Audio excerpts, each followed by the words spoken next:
Memorial Day is the unofficial beginning of summer. Perfect time to talk about kids and water safety. And there's a new way little ones are being taught to swim, fully clothed. Here's why. We're used to seeing kids learn how to swim like this, in bathing suits. But this is a whole new way of getting swimming instructions, in clothes. More and more parents are signing up their children for swim lessons where they learn to swim with their clothes on. Just in case there were ever an accident where they fell in the water with clothes on, they would know what to do and how to save themselves. These 6-year-olds are enrolled in a program called Imagine Swimming. They are dressed and ready to hit the pool in Brooklyn, New York.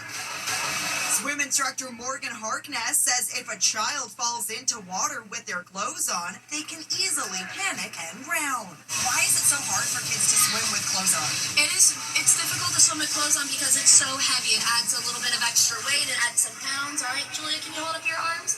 All right, you see how much fabric there is on these clothes that we wear every single day? It happened to me. Sandra Davis's daughter fell into their backyard pool with her clothes on. She went to the bottom and swam back to the top and was able to scream for help, and then my husband heard her. Thankfully, she had taken the course and knew exactly what to do to get out of the jam she found herself in. I knew how to swim.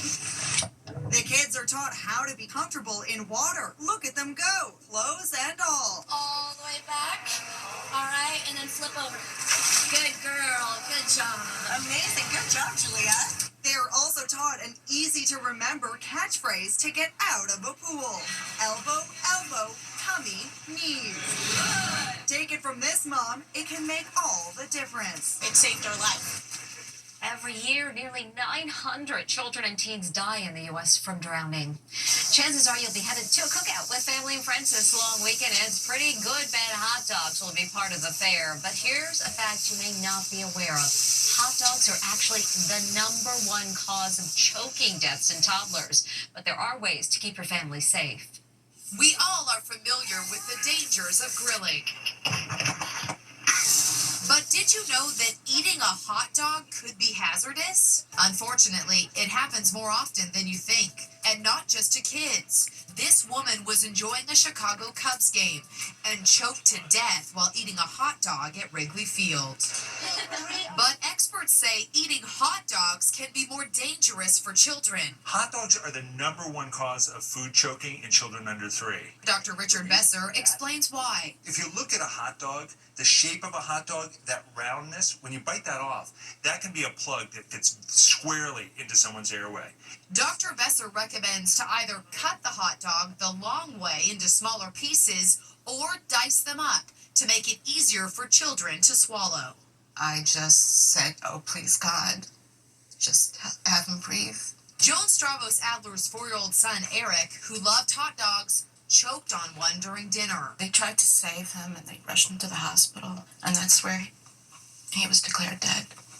If someone is choking on a hot dog, what do you do? Well, if they're able to talk to you and they're able to cough, don't do anything. Call 911 and someone can come and help them clear their airway.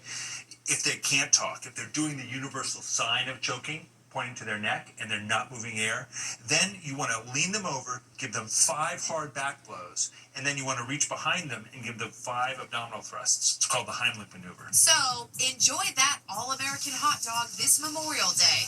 Just be careful. It's estimated that Americans consume nearly 72 million hot dogs on Memorial Day alone.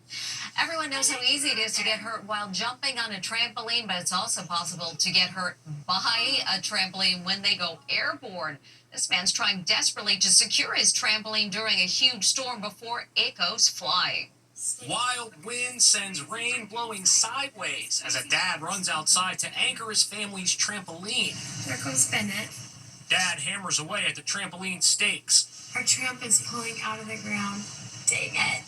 Suddenly, Oh my gosh, there goes the neighbor's tramp. a neighbor's trampoline flies by.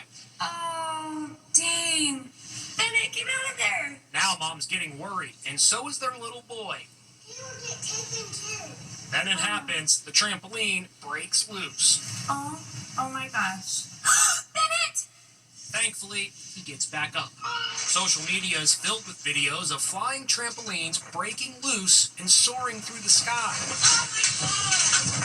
It's a common misconception that only a tornado or a hurricane can launch a trampoline, but in reality, it only takes 40-mile-an-hour winds to send one of these things flying into the air.